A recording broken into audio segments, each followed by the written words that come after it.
Hello, everybody. I will convene us. Thank you very much for joining us. My name is Sandro Galea, and I have the privilege of serving as Dean of the Boston University School of Public Health. Welcome to this public health conversation. These public health conversations are a series that we organize here at the school where we invite key thinkers to talk about consequential issues in public health on any given moment. And we're really delighted about today's presenter and today's issue. Just to frame it for a second, we as a country have 28 million Americans uninsured and millions more Americans who cannot afford coverage. Rosemarie Day, who you'll hear formal introduction of her in a second, in her excellent new book, Marching Towards Coverage, really asks the question, can we do better? And I think she offers a really compelling approach for us doing better in terms of women engaging collectively around the topic. And this, of course, is a very timely moment to be having this conversation with an election coming up, around which the fate of the Affordable Care Act and much else about healthcare access is at stake. So I'm really looking forward to this conversation, and I am grateful to you all for joining us for this conversation and for other conversations that we host here at the school. Today's event is going to be moderated by Professor Sarah Gordon. Professor Gordon is an assistant professor in the Department of Health Law, Policy, and Management here at our School of Public Health. Her research evaluates policies that affect low-income populations with a particular focus on health insurance and access to care.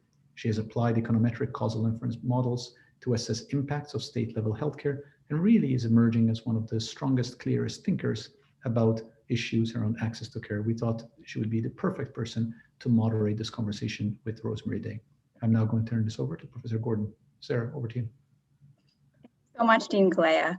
Hello and welcome everyone to this important public health conversation about the role of women in getting the US to universal health coverage. So I am Sarah Gordon, an assistant professor here at the BU School of Public Health, and I will be moderating our discussion. And I would like to start by introducing our guest and speaker, Rosemarie Day. Rosemarie Day is a health policy expert and founder and CEO of Day Health Strategies, a successful, mission-driven, woman-owned consulting firm. Before starting her own company, she was a founding leader of the Massachusetts Health Connector, playing a significant role in launching the first state-run health insurance exchange in the United States, which helped bring the uninsured rate down to about 2% in Massachusetts, the lowest in the country. During her tenure, the Health Connector became a model for the Affordable Care Act, our nation's most recent large health reform initiative. She has also served as the Chief Operating Officer for the Massachusetts Medicaid program, a $6 billion state agency covering over 1 million Massachusetts residents. Rosemarie holds a Master's of Public Policy from Harvard's Kennedy School, and as we will see today, she is passionate about universal health care and women's health issues. She is also a mother, a breast cancer survivor, and an activist. As Dean Galea mentioned, she is the author of Marching Toward Coverage, How Women Can Lead the Fight for Universal Health Care, which was published by Beacon Press in March of 2020. I'm now going to turn it over to Rosemarie Day for her keynote remarks, and I look forward to a lively discussion to follow. Great. Thank you so much, Sarah. I really appreciate it. And also Dean Galea for both your introduction of this whole event and your kind words on that are on the back cover of the book, which are, I guess it's not showing up there, but very much appreciate your support of universal health care and so many of the most important causes of our day. So I am going to start with some slides, and I'm going to get a screen share going here. And I will go through a series of topics related to universal healthcare. How we're going to explore some of the feasible paths and then get to how women can lead the way, and specifically what you can be doing in that regard. So I both want to, my goal is to inform you about some of the issues and then also inspire you to action. I'll get started though first with explaining what inspired me to action. So let's go to the next slide. To frame things out, first of all, I opened the book with this quote, that everyone who is born holds dual citizenship in the kingdom of the well and in the kingdom of the sick. Although we all prefer to use only the good passport, sooner or later, each of us is obliged, at least for a spell, to identify ourselves as citizens of that other place. And Susan Sontag, who was a prolific author, but also survived breast cancer, wrote this when she was going through her cancer situation. And as was noted in my introduction, I also had a breast cancer scare and was treated successfully, and had, the occasion to spend time in the kingdom of the sick, even though I had always considered myself to be a very well person. And so what I like to convey to folks, and particularly to young people who are starting out in life, who may view themselves as invincibly healthy, that you will travel to that other kingdom at some point, as will people who you love. And so this notion of having health insurance and coverage is something that isn't just about other people. It's also about your own arc and path in life. We'll go to the next slide.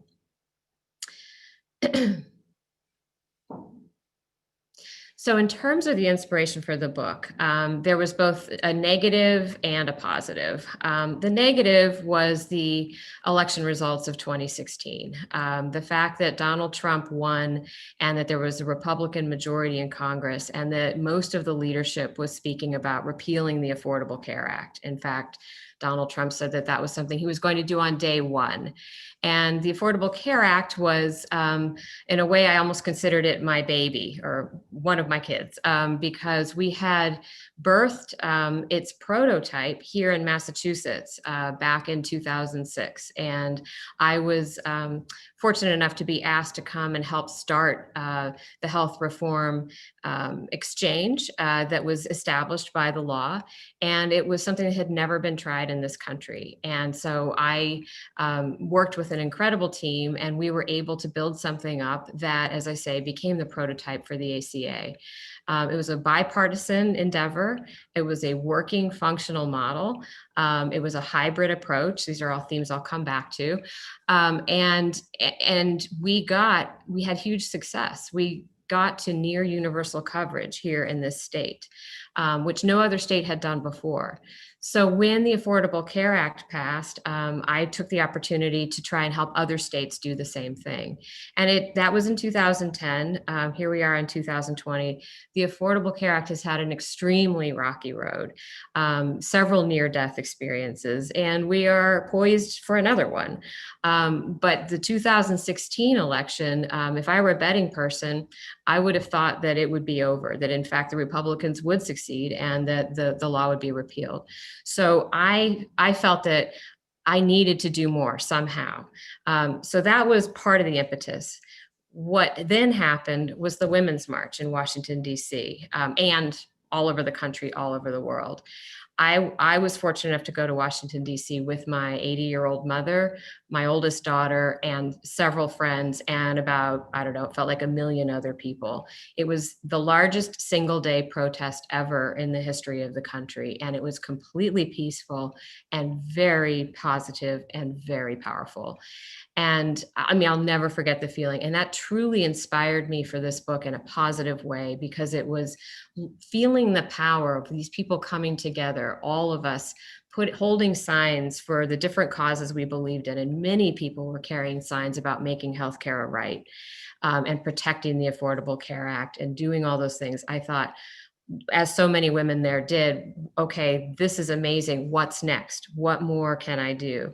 And of course, they were encouraging people to vote, to run for office. For me, the answer was to write this book. And particularly since my breast cancer diagnosis came right after the march, I kind of had to get through that, but it underscored for me that this writing about healthcare was going to be extremely important, and that I had more than a policy wonk story to tell. I also had a personal story to tell, and that really became all the kind of underpinnings of doing the book. So I was inspired both, in the positive and negative senses, but I tend to be somebody who wants to, as I just heard Dean Galea say prior to coming online here, dwell in optimism. And so hence this book. Next slide. again, to frame this out, as folks were talking about repealing the Affordable Care Act in the White House, this is a picture that was taken at the time in early 2017. And you'll note that there was absolutely zero diversity in this room, no women and no people of color. This is a photo that went viral at the time, and it's right about when I was having my surgery. And some of the folks were saying, some of the men were saying, why are we even paying for mammograms? Why do we have to, this makes no sense. And I thought, my anger increased. And again, I said, okay, I've got to channel this into some kind of positive direction, because we need more people to understand the value of not only Affordable Care Act, but truly making healthcare a right and finding a way to universal healthcare. Next slide. And so paying my respects to one of my heroes, or sheroes, I should say, Justice Ruth Bader Ginsburg, who I quoted in the book. I open each chapter with a quote that inspires me. And as she famously said, women belong in all the places that decisions are being made. And I couldn't agree more. And I will get into more of the reasons why as it relates to healthcare. Next slide. So first, I want to give a little bit of background about health insurance coverage in this country, and I'll go through this fairly quickly because I think many of you are informed on this matter. But just to level set, let's go to the next slide. About half the country receives their health insurance coverage through their employer or their spouse or they're a dependent in some fashion. They're a child of somebody who's got health insurance through their employer. So that covers about half the population. Then we have the folks who are covered by Medicare and Medicaid. In this chart, Medicaid is the green pie and piece of the pie, and Medicare is blue. And then we have the light pink segment, which is called the non-group insurance market. That's really actually part of what the Affordable Care Act was addressing. A significant part was people who were made too much money from being on Medicaid, which frankly isn't very much, but that they exceeded those income cutoffs. They were too young for Medicare, and they did not have a job that offered insurance. Maybe they were self-employed, or maybe they were working several part-time jobs, all kinds of reasons why people wouldn't have coverage through the employer market. And so they are on their own to buy insurance. So that sliver, which is about 21 million people, is one of the segments that the Affordable Care Act was addressing. The other significant segment was the number of folks who were uninsured. And that includes, at the time of this chart, that was 28 million people, just under 10% of our population. That number has grown to 30 million, and it is actually growing even more now because of the pandemic and so much job loss. So that's estimated to grow to at least 35 million, if not more, when the official counts are taken next year. So that's a picture of how coverage is meted out in the U.S., and it's really a kind of a patchwork situation. And there's a tremendous range. I should also just note that that half of the population that looks like that solid dark pink piece of the pie, it's actually extremely variable. Parts of it I would describe as threadbare. People who have high deductible health plans, some of them cannot actually afford to use the coverage they have. So it's almost as if they don't have health insurance coverage. So that piece of the pie looks a lot more secure than it actually is. Okay, moving to the next slide. The Affordable Care Act was notable in many, many respects. It frankly was the biggest piece of activity to get to reducing the number of people who were uninsured in this country since the advent of Medicare and Medicaid in 1965. So that was prior to then the biggest thing that had happened in terms of healthcare coverage. The Affordable Care Act was the next biggest thing. There had been little bits of things along the way, but the Affordable Care Act was significant, and it insured 20 million more people, both through Medicaid expansion and through the advent of the health insurance exchanges modeled on the one here in Massachusetts, which helped to cover people who, again, made more money than the Medicaid program allowed, but did not make, but did not have employer-sponsored coverage. So there was a subsidy structure put in place on a sliding scale that made insurance much more affordable and accessible to people. So that's a significant piece of legislation for that. Another reason why the Affordable Care Act is so significant is that it provided protection for all the people in the country with pre-existing conditions. And we hear a lot about that in relation to this upcoming election and the Supreme Court case, which we'll talk about more later, that's pending. But there are over 100 million people in the US with pre-existing conditions. I am now one of them. Anytime you've been through a health event like cancer, even if you are declared healthy by your doctors, insurers will always put an asterisk by your name because you're somebody that they've got to watch and you are at higher risk for costing them money. So what in the old days before the Affordable Care Act, people with pre-existing conditions who didn't have insurance through their job would either be charged more for their insurance, buying it on their own, usually to a point where they simply couldn't afford it, or they could be denied coverage outright because there was no requirement that insurers cover them, even though they needed the coverage.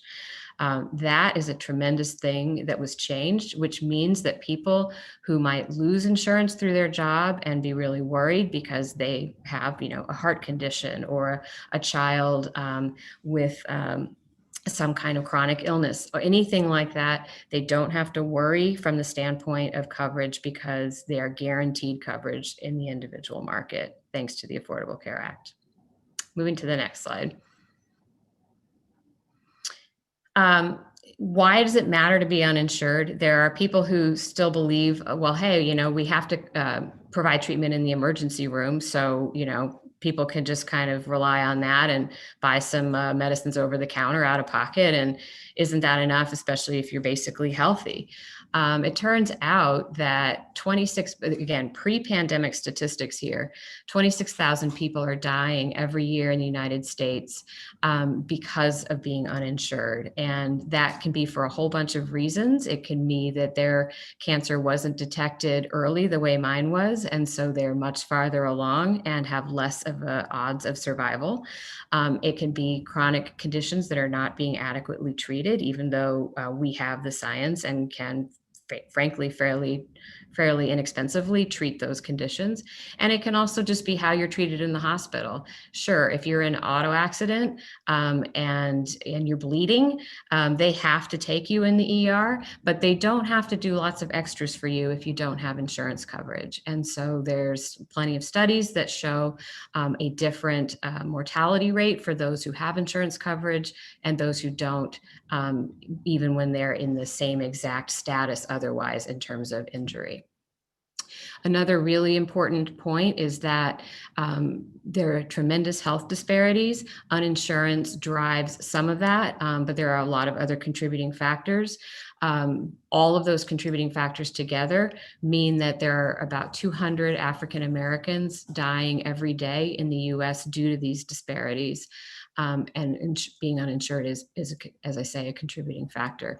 That's as Professor David Williams from Harvard put it, that's the equivalent of having a jet plane crash every single day, a jet plane full of African Americans dying. Moving to the next slide. And so I talk in the book about who are the uninsured because, data is one thing, but it's really the stories that are extremely important, I think, in terms of creating a movement. Folks react more to emotion than they necessarily do to a bunch of statistics. And I come to that conclusion somewhat reluctantly because I am a numbers person myself, but I really do understand the power of stories, and that's part of what I want to explain in terms of how we build the movement and the activism is in basically establishing more of a willingness for more of us to share stories and to potentially get out of our comfort zones to explain why this really matters. For me, it's personal in terms of what I went through from the health, my own health crisis, but it's also, it was personal to me in many respects, even prior to that. And that relates to a story I tell in the book about my children's preschool teacher, who was working in a nonprofit and not earning very much money. This nonprofit was the preschool. It was a community-based organization that served a lot of low-income families, and the organization just didn't have the wherewithal. They could barely pay the staff, let alone provide any benefits. And so this woman, who was a mother of two, was able to get her kids enrolled in Medicaid through the Children's Health Insurance Program, but she made too much money to qualify for Medicaid. This was before health reform in Massachusetts. And when I found that out, and I was wringing my hands thinking, is there anything we can do for her? I felt terrible that my children are going to this place, and there was just no way we had the wherewithal as parents to have enough bake sales to raise the money to cover her insurance. And most of the parents couldn't afford to pay more out of pocket for this childcare. And so there just wasn't an obvious solution. When I had the chance to come back into state government to help launch the Health Connector, this woman is who I had in mind. I thought, this is how we're going to solve the problem that seemed insolvable to me when my children were very young, because we needed the resources that government could bring to bear. We needed those subsidies so that people who were working in those kinds of frontline jobs that unfortunately are not particularly well paying, that they would have the healthcare that they deserve. And so I jumped at the opportunity to go back into government and try to make this work. There are so many stories like that, and I tell more in the book, some of which have tragic endings when people don't get the health insurance coverage in time. Moving on to the next. Something else I talk about in the book is that, as much as I think there should be a national policy around universal health care, we are very much a country that allows states to do their own thing to a certain extent. And so some of the efforts have to be made at the state level. And so I like to make that distinction. And if I show the next slide, you can see that one of the pieces of the Affordable Care Act was the choice, not intended, it's the result of the Supreme Court decision in 2012. So now states have the option to expand their Medicaid program and basically raise the bar from being extremely poor to being moderately poor to qualify for Medicaid. And so when that was left up to states to do, the majority of states chose to, and back in 2012. And then over time, more states have come in. The federal government is initially offered 100% funding, 100% federal funding for that expansion group. It's now down to 90%, which is where it has stayed. So it's still the vast majority of the money. But even when it was at 100%, there were states that outright refused to expand their Medicaid programs. And as you'll notice, most of those states are in the South. It's the orange states here. And that includes Texas, which has the highest rate of uninsurance in our country. It's 18% right now. And then some of the states in the Midwest. Although a very encouraging sign is that 2 states this past summer, through ballot initiative, passed Medicaid expansion. So Missouri and Oklahoma came into the fold, and so they now will be moving forward with covering more of their population, which was extremely good news and was the result of a lot of grassroots efforts and work that was done on the ground in those states, but was helped along with funding from donors from all over the country. Moving to the next slide. So states really vary in terms of their health insurance coverage levels. And so there is a tremendous range. As I just noted in the previous slide, Texas has the highest rate of uninsurance in the country at this point at 18%. The US average is 9%, and the winner is Massachusetts. Our uninsurance rate crept up to 3%. Again, we'd hit the all-time low of 2.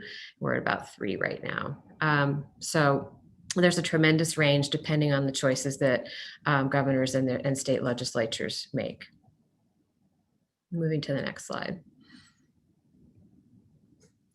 As I mentioned, the Medicaid program was designed to allow states a lot of flexibility. In fact, when it was enacted back in 1965, the states actually didn't even have to become part of the Medicaid program. It was completely at state option. The federal government funds roughly half of the program to a basic level, although in some states it funds a higher percentage. So it took actually 17 years. It took till 1983 for every state to opt into the Medicaid program. Arizona was the last. And it still allowed states a lot of discretion in how they set the eligibility levels and criteria. So for example, in some states, you can't get Medicaid if you're a single individual. You have to be a member of a family. So what the Affordable Care Act was trying to do was to level the playing field and get all states to have Medicaid for family, and I chose a family of 3. As our example.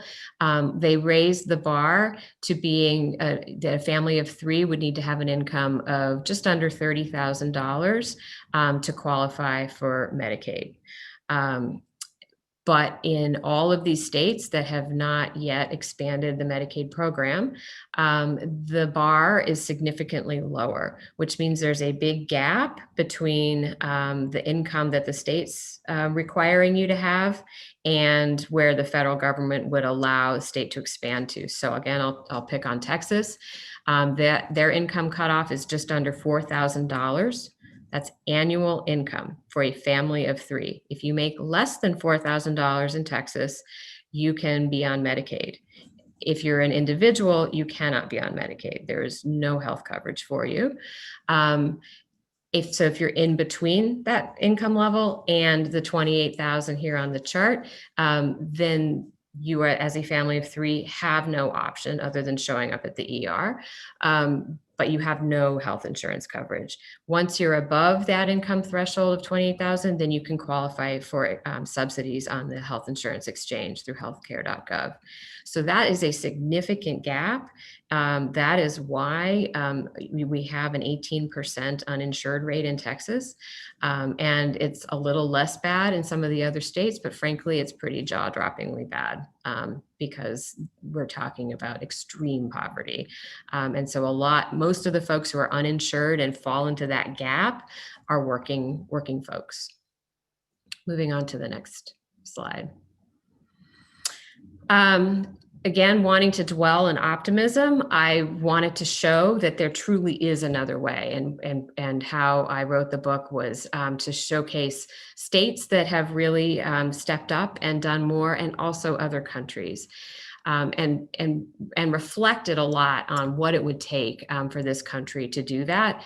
And again, concluding that with the right amount of activism and setting a different kind of expectation, we too could be a country that makes healthcare a right. We're the only developed nation that has not made healthcare truly a right.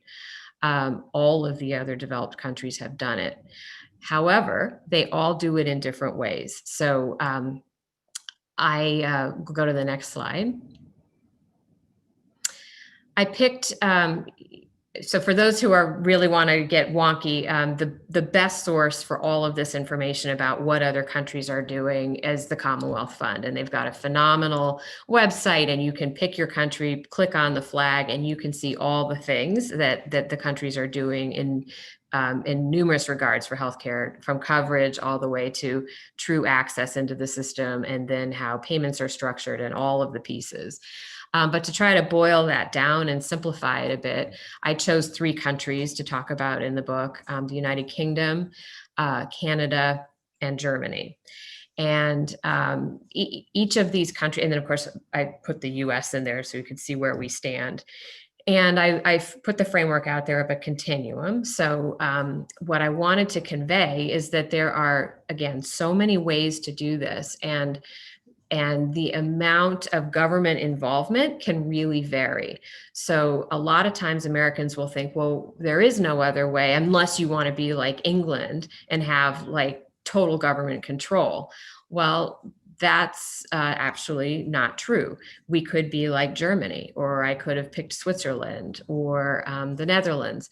Those are countries that have chosen to retain a strong role for the private sector, that put a lot of value on competition, have private insurers offering coverage, have private doctors offering care.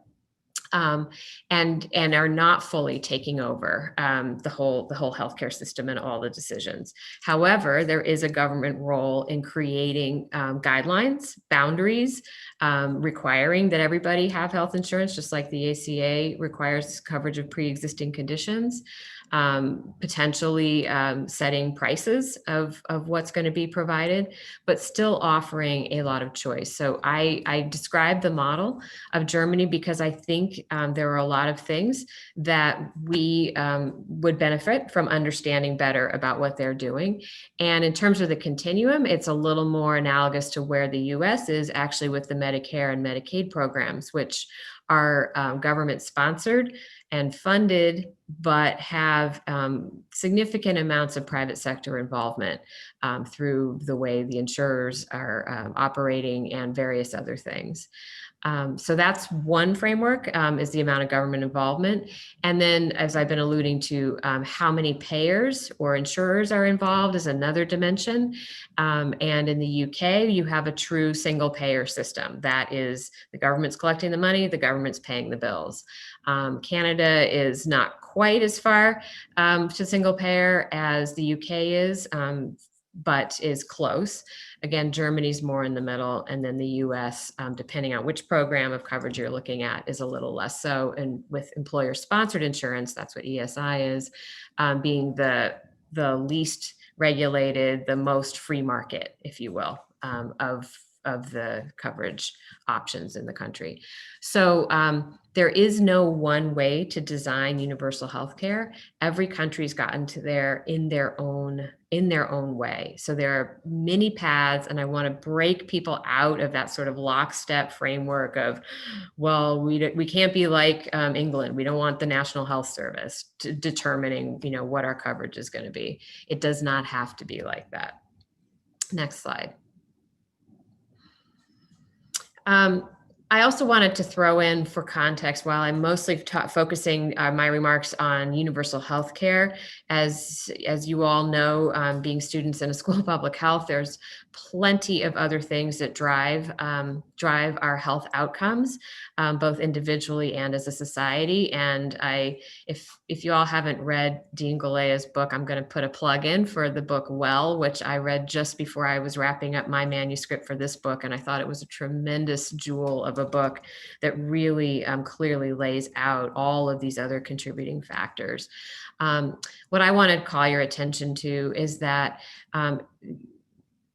basically spending on health care is done at a disproportionately high level in our country, and spending on other things like social services could actually be a stronger contributor to better health outcomes if we were to recalibrate and redirect some of the money that's going into straight traditional healthcare and push that over into social services, so that the ratio of spending looks more like it does in the other countries. We have about a 1-to-1 ratio on what we spend on healthcare and what we spend on social services. Other countries have something more like a 2-to-1. I should say it the reverse way, spending more on social services relative to what they spend on healthcare. And so that is something that needs to be looked at in terms of how we think about our budget priorities. Next slide.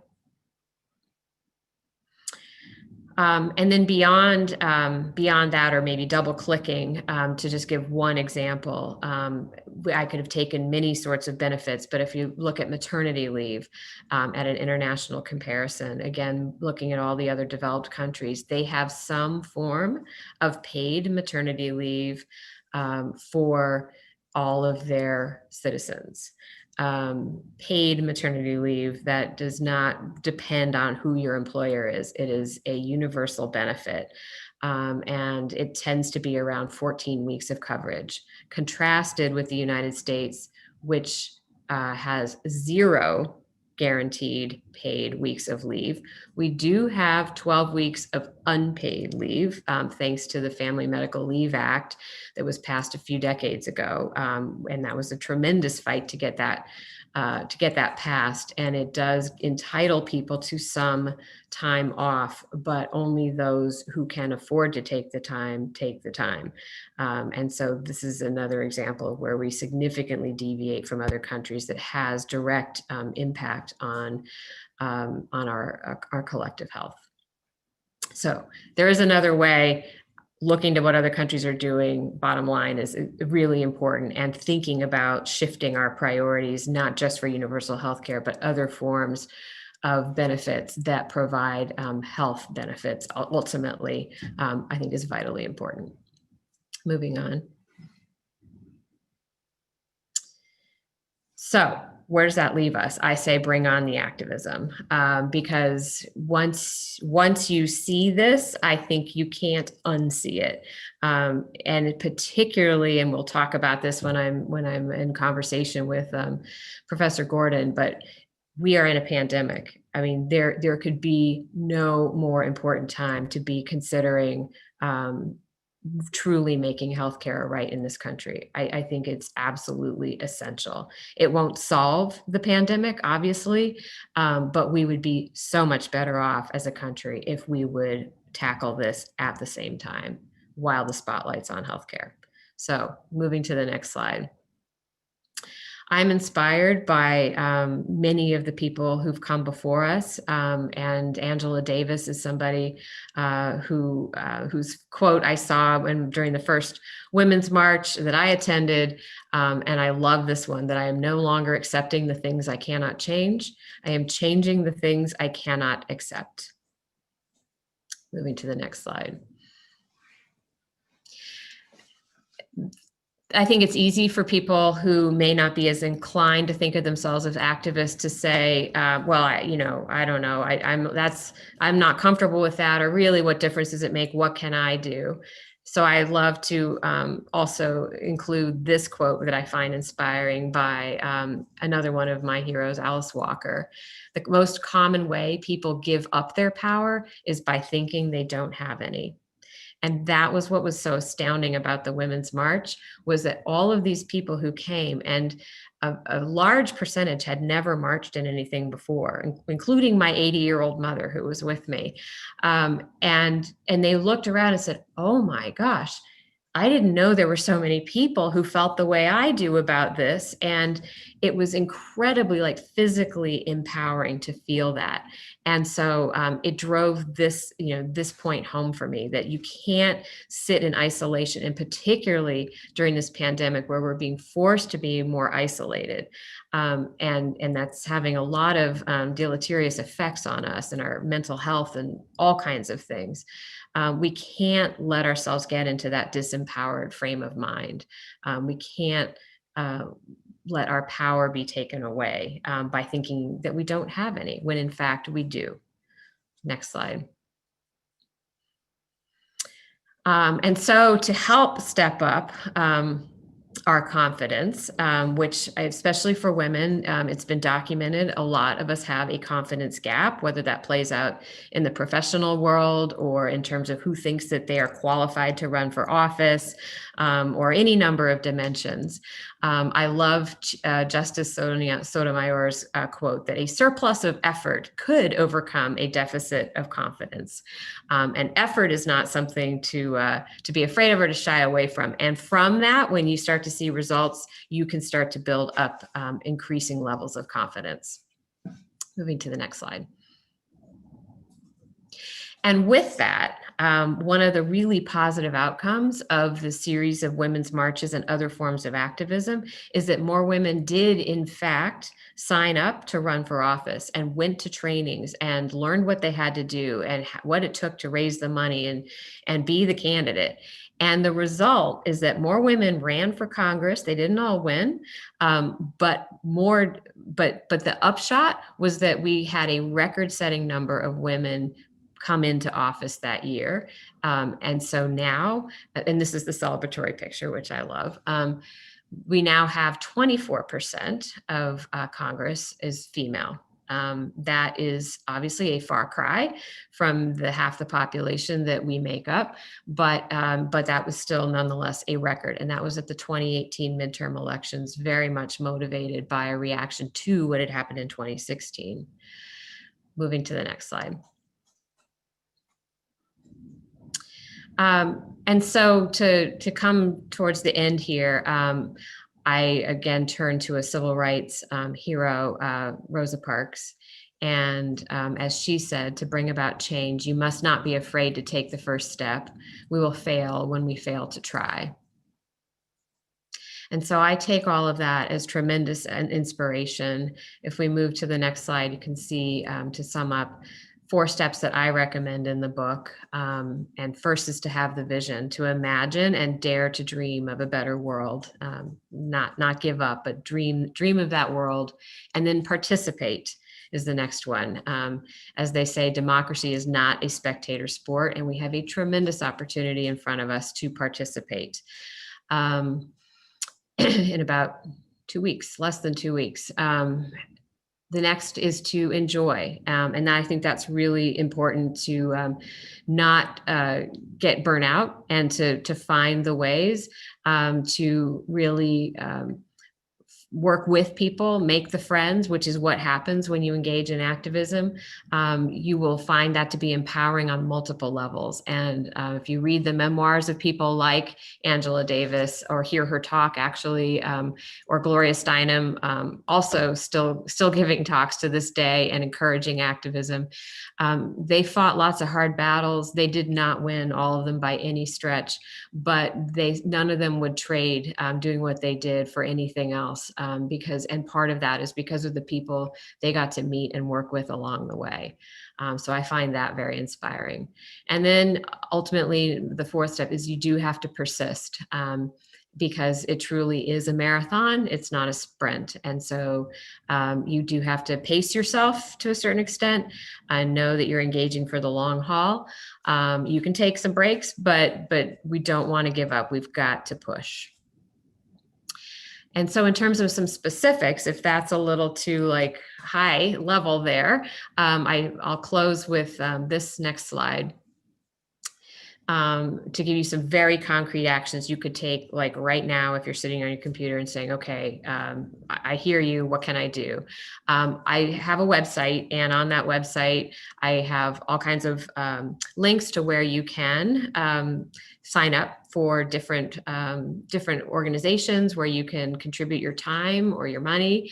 And I also have a personal activism assessment, so you can gauge where you are, and then that will help give you some tips as to where the best fit might be for you in terms of involvement.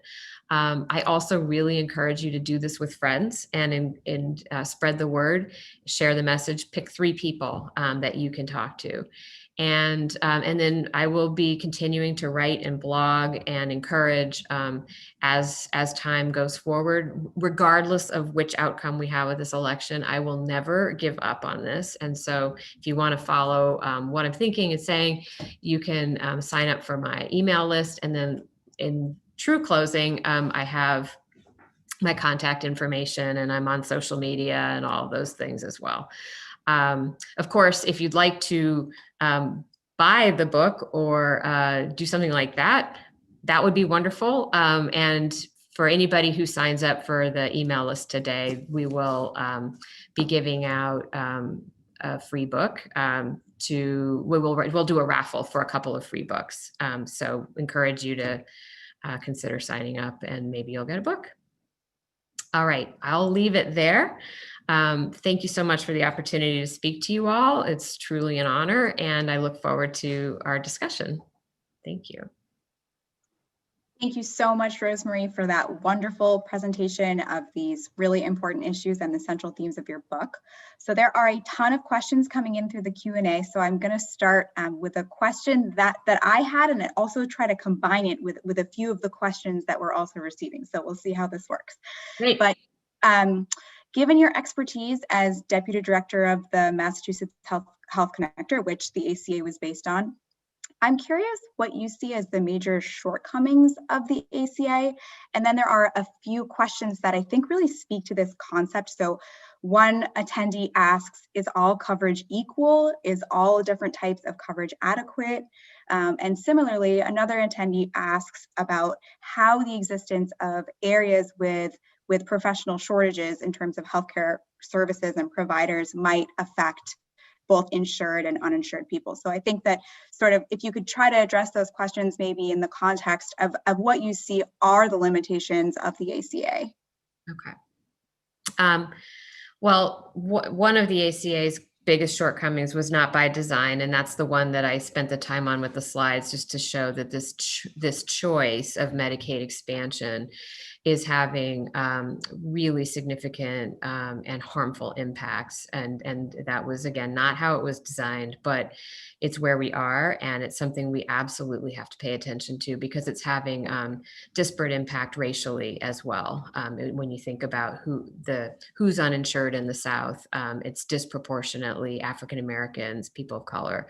And so along with being disenfranchised and still in so many ways today, they're also going to be suffering tremendous harmful health effects by not closing this gap. So that was a very unfortunate thing, which I think is something that a new administration could try to address, certainly by putting some more funding on the table for states who would like to opt into closing that gap. So that's a shortcoming.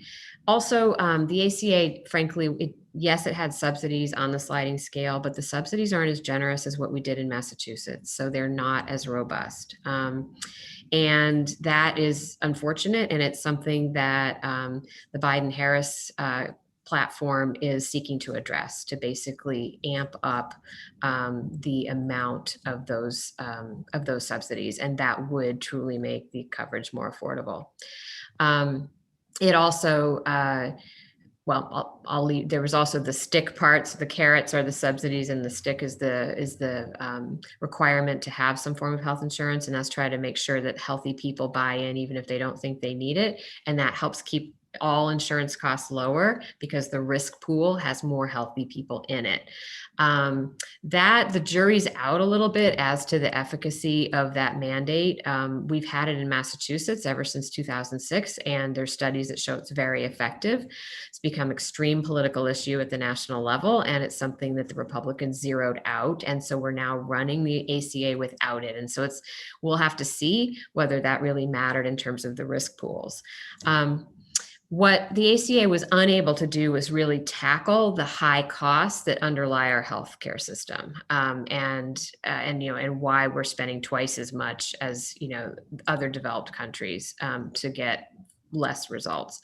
A lot of it is about our prices being higher, and it did not go after changing the fundamental pricing structure. It allowed for a lot of experimentation through the Center for Innovation, but it didn't require things. And so there's a lot more that could be done there to help lower system costs, or at least keep them from growing so much, in order to keep the whole enterprise more affordable. So those were some of the shortcomings.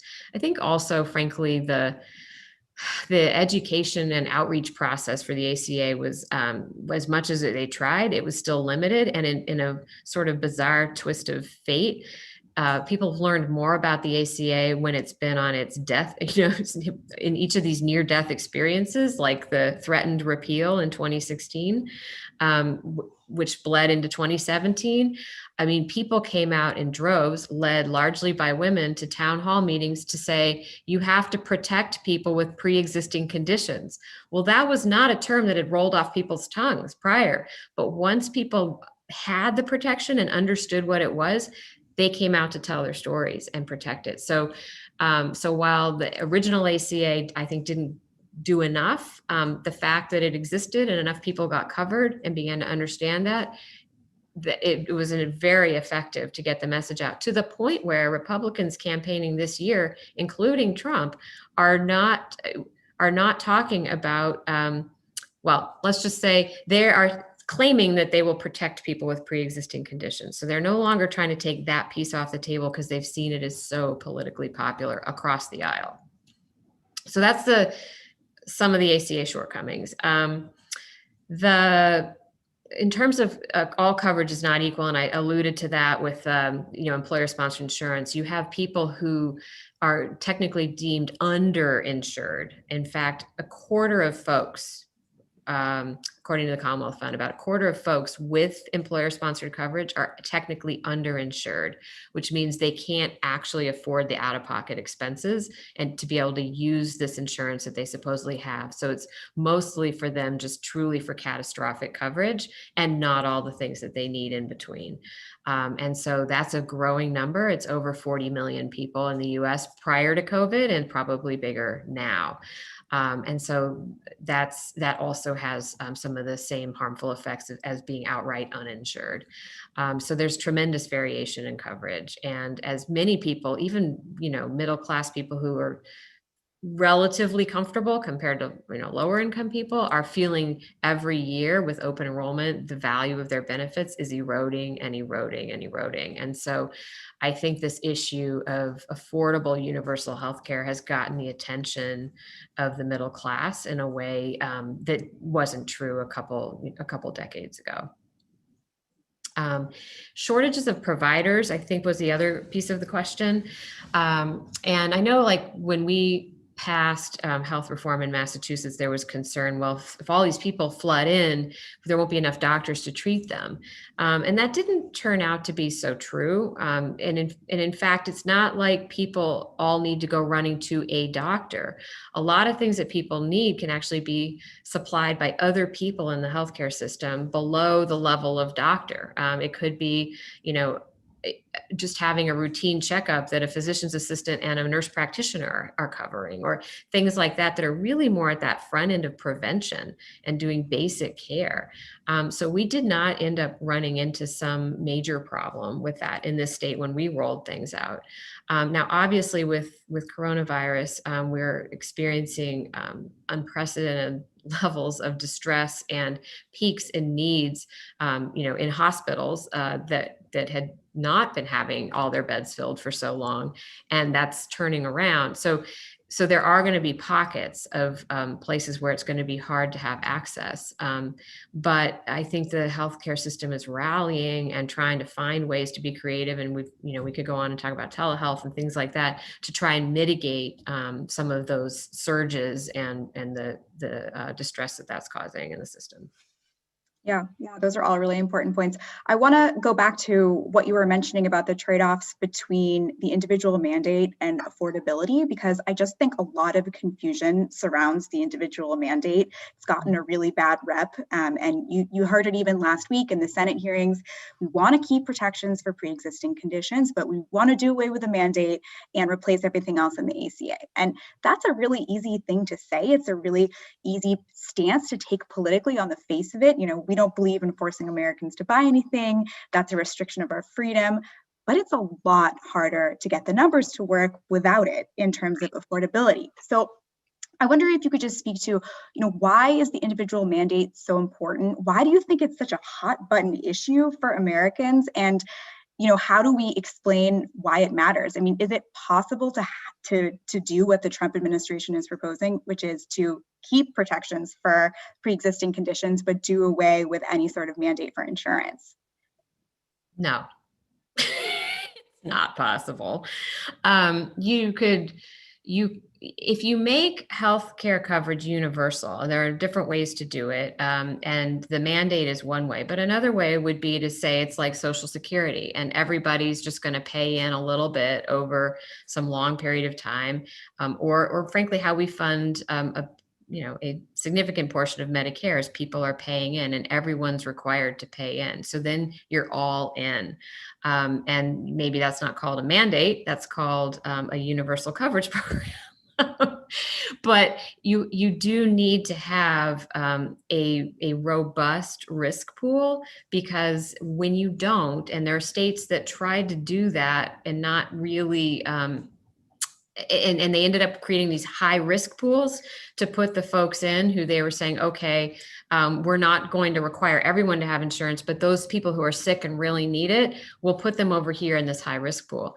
And they were always woefully underfunded, and there were long wait lists, and all kinds of folks had no access, therefore. So it was an idea in theory, and I understand, I've been following one of the campaigns in Colorado, where the one senator, Republican senator, saying that's what we could do. And but the history doesn't bear it out as to ever really working for everybody. There is a universal need. And partly why I lead with the first slide is that a lot of times people, especially younger folks, don't think they may have that need. So it's kind of easier to say, okay, well, I'll take my chances.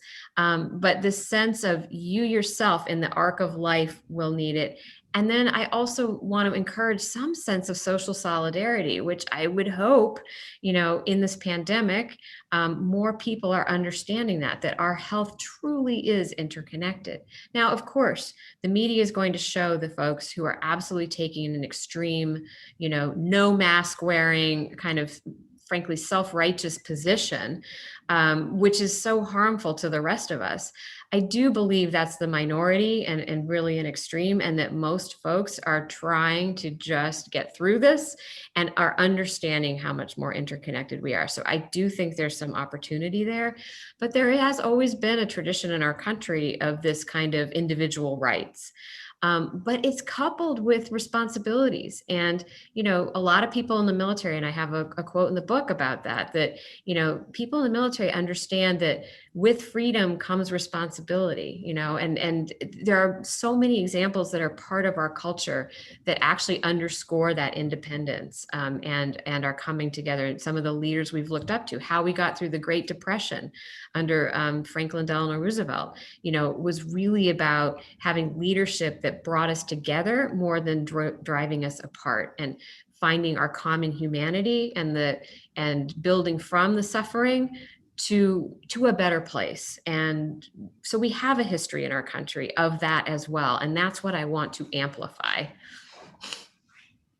So to also dwell in optimism and to assume that there is a path forward to meaningful health reform, I think reading between the lines in your book, and maybe not so subtly, it seems like you lean towards a Germany-style managed competition Medicare buy-in, type of plan. So I think a natural question for you is why is that your choice for what could work here in the U.S.? How does that fit with what we already have? And of the plans we know about, right, of the Biden-Harris plan, of the Warren plan, the Sanders plan, where would you, if you were the one who could give one of those plans the green light, which one would you do that for? I came down with something more like Biden-Harris plan, and it's because of, so let me just say, I truly admire the spirit behind what Bernie was trying to do and what Senator Warren was trying to do in the spirit of Medicare for all. And that truly was to make it a simple, healthcare should be a right. We're in this all together, and we just need to go this path. And I agree with that. We're in this together, and healthcare should be a right. I 100% agree with that.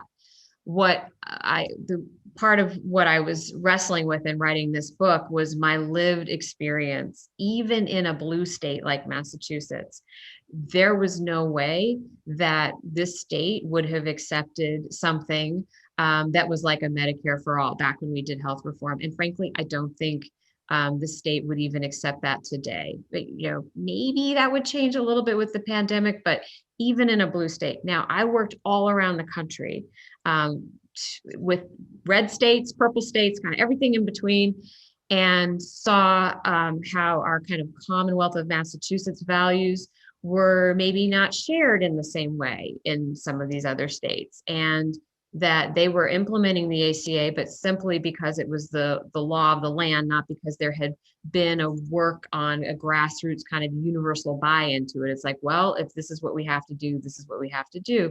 And I was trying to show, well, here are the bright spots of that. This is how it'll be good. But a lot of hand-wringing and all of that. And that was to do something that was so far short of a government takeover of healthcare. It was really keeping insurers at the table, giving citizens choices that didn't look like governments taking, control of your healthcare decisions, but you will still have a Blue Cross Blue Shield in your state. You will still have your Medicaid managed care organizations. They're all right there as your trusted partners. That was incredibly important. And so I didn't see it so much as of course there's, in lobbying groups and what have you. We could talk about the hardcore politics in DC, but what I was experiencing was the more on the ground, state by state, and individual reluctance to cede too much control to government around healthcare decisions. And we also saw that when President Obama had promised folks that if you liked your healthcare coverage, you could keep it. And he said that. And then there was a little piece that was actually, through the ACA, was to enhance some healthcare coverage that people had that was frankly skimpy insurance. And the idea was meant with, it was benevolent intentions, but it was to basically raise the bar and include all these essential health benefits. Well, a lot of people who had their insurance that didn't include all those benefits said, I like it fine, and you told me I could keep it. I don't care if you think it's better. I want to make the choice. And he was really, really strongly criticized politically for this, and they had to retreat. So I also lived through that, and that was a very scarring experience, I think, in the rollout of the ACA. And I don't see, even with the pandemic, I don't see some of those fundamentals changing. There's this notion I talk about in the book of path dependency. You can't totally start from square one. You have to start from where you are as a country. That's a lesson you learn from the other countries. Very rarely do you get to start over. So you've got to work from where you are. And then I call it, I didn't coin the term, but this notion of radical incrementalism. So the radical idea, shouldn't even be radical, but is making healthcare right, and then taking strong incremental steps to get there that our country can digest, so that we don't end up rejecting the forward progress. Right. And I think a lot of I think you alluded to some of the lack of effective communication around the ACA, which I think it did get phased in. It wasn't an immediate change, but the fact that I think there wasn't enough information and people weren't completely bought into it, that helped, it sort of skidded right when it was getting off the ground. Mm-hmm. Mm-hmm. So I want to transition now just to talk about women, because that is a central component of your book. And you make the case that women are well positioned to lead the fight to make healthcare a right and to move us towards universal healthcare coverage. So I want you to talk a little bit about who you were imagining as the audience when you were writing this book, and why you think women is the right group to take this fight all the way. So one of the statistics I share in the book is that women make 80% of the healthcare decisions for their families. And and again, pre-COVID, but we are seeing how much of a burden, frankly, women carry for the health and well-being of their immediate families, and frankly, for their closer and extended communities, families and friends, and especially in a pandemic when the needs are so great. And so the idea that women are carrying this burden, if you will, is what I also want to turn into a strength. And so if what we need is to get more political power, we've got to have some of that emotional energy. And frankly, one of the books that informed my book was called Good and Mad by Rebecca Traister. I highly recommend it.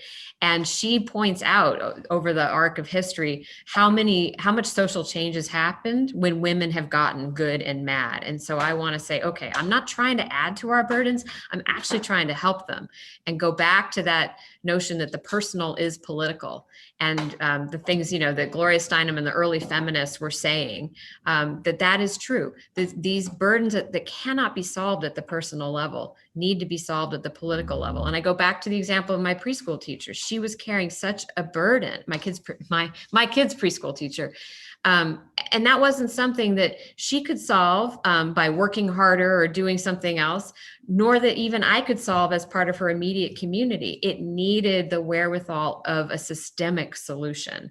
And that only comes about with the political pressure and political change, because the systemic solutions in the healthcare arena have to have a government component. So you just can't take politics out of it. So I figured, take that energy, that good and mad, which I saw fuel the women's marches, but keep it on that positive path. I really believe we can do it. Yeah, in your book, you also call for, I think the phrase is seizing moments that foster a fierce urgency of now. And right now, people are really, really angry, especially women. I mean, there are so many events in the world we are living through that have helped to cultivate that urgency, from the COVID-19 pandemic to racial inequality and injustice, to the shocking rates of women who are dropping out of the job market, to the appointment of Supreme Court justice, and of course the election. I mean, that list is already, boggles the mind. So I'm wondering, we have this urgency of now, and we have all this anger. What are the first steps you would say potentially to someone who has not been super engaged in these issues, and how they could start to get involved in their own community? So as I suggested towards the end of my remarks, first of all, don't do it alone. Find a friend, bring a friend, because I do think it's hard.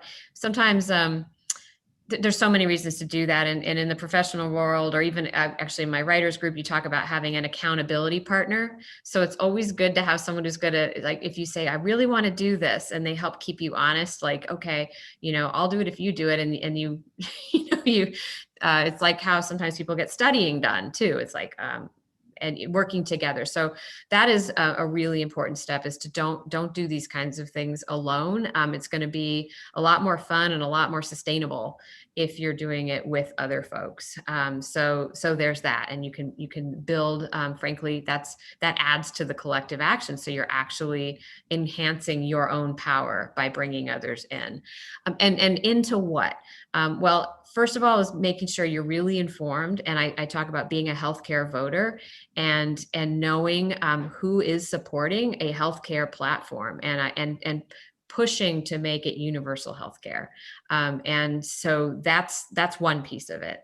But also, being informed enough then to have conversations and bring other people into it. And as the holidays approach, although we may be having virtual Thanksgiving dinner conversations, but there's always that kind of the loud uncle at the table or something who's like, well, we can't afford it in this country. Well, with this book, I'm arming you with information that says, in fact, we can afford it, and we can't afford not to. And here's how we can do it. So you can have a sane, hopefully civil conversation and not shy away from that.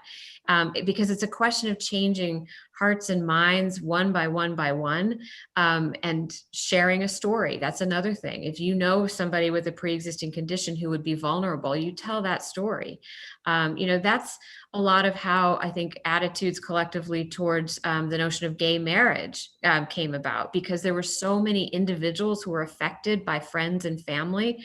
In my lifetime, that has changed profoundly in terms of like social acceptance, if you will, to where, my kids are experiencing life totally differently than I did in college, and certainly my parents' generation. And that's about lots and lots of conversations and experiences that then start to change what is considered, politically possible, because the culture starts to change. And so I want the culture to change to say healthcare is a right, just like K through 12 education is a right in this country. And so even if that's all you can do, that's a huge start if enough of us do it. I then encourage people to consider where you're making donations, and a lot of women don't make political donations. Men make 2/3 of them. Women make 1/3 of them. That makes it harder for women to feel they can run for office. Am I going to be able to fundraise? That's starting to change, but I just want to shine a light on where are you going to put your priorities? And I say make systemic change. And that has to be through politics, not through nonprofit organizations. Even though I'm a huge fan of nonprofits, they're often putting the Band-Aid on downstream, and we need to deal with a lot of these systemic upstream things, including, universal health care. So those are some of the things. I have a longer list. It's all on the website.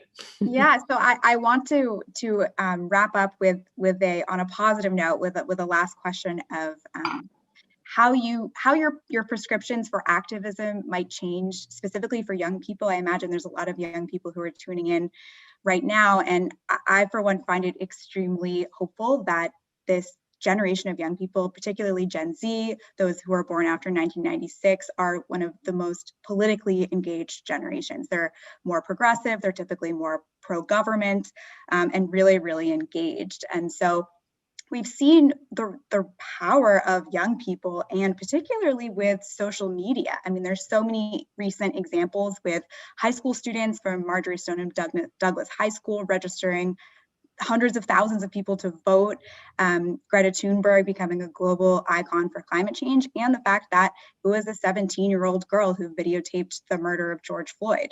And so it's interesting because I haven't really seen the movement for healthcare transition into that space among young people, some among Bernie supporters, but and spreading across social media. And I wonder how we make this issue really real, so young people can get engaged in the ways that have already been shown to be so successful.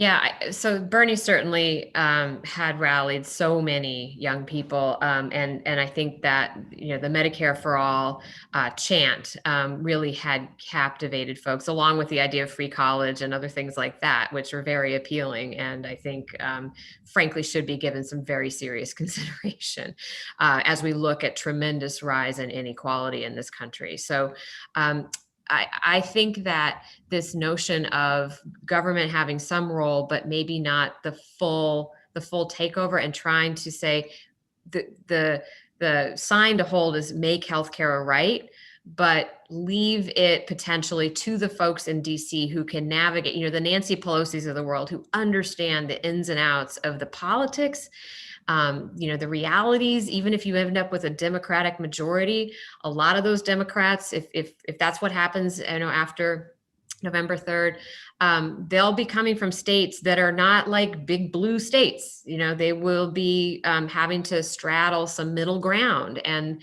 that's where Medicare for All starts to fall apart.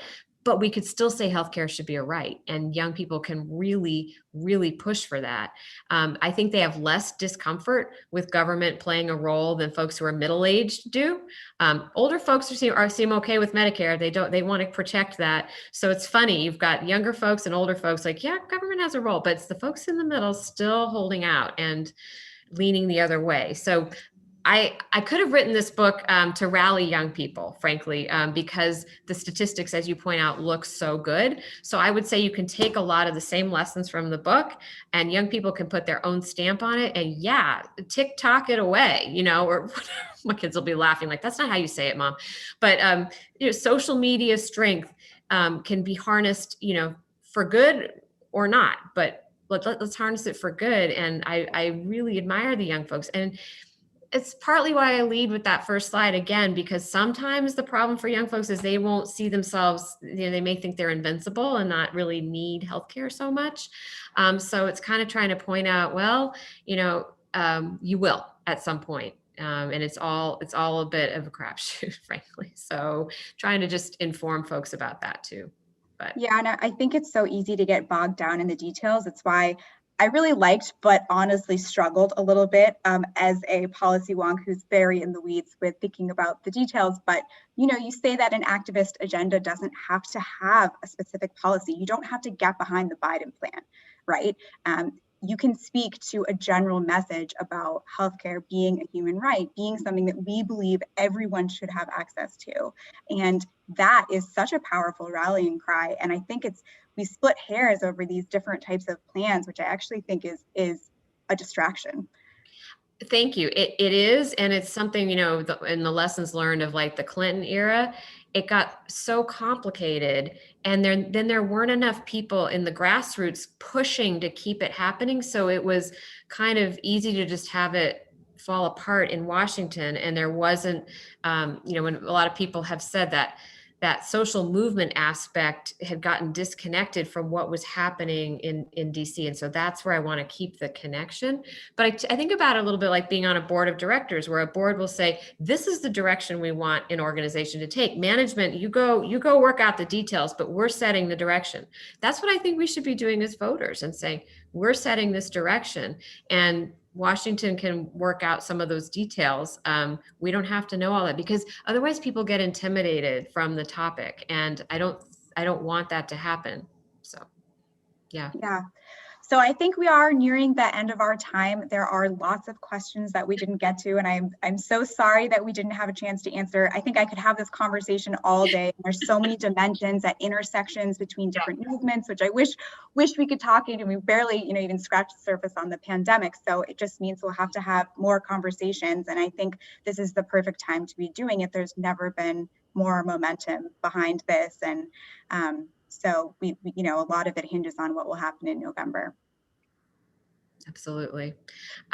Well, we talk about, I think our country's in a bit of an embarrassing situation. That's putting it mildly right now. We love to see ourselves as leaders in the world, and we are falling so far behind, but we don't have to. I mean, we really have it within our capacity to do better. And I'm pointing the way for one of those paths. We've got several things we've got to do, but this is one where we have fallen short even before the pandemic, and the pandemic's only going to show how much more harm we're suffering because of it. So, yes, and you have to believe that we can do better. I think that it's easy to throw up your hands with healthcare, but you have to stay in the fight. And I feel like your book makes such a compelling argument for that.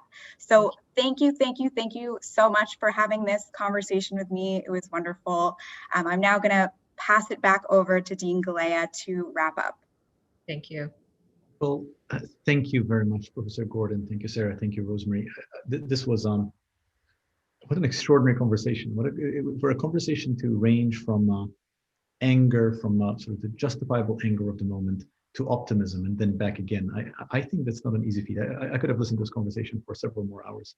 I thought, Rosemarie, that the conversation did justice to your extraordinary book. I hope you thought so as well.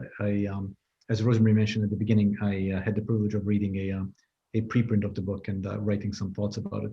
I think it is a book that really captures the moment beautifully. And I must admit, when I sort of first saw it, it wasn't now through the lens of 2 weeks before the election. And now thinking about where we are now, the book feels more prescient than ever.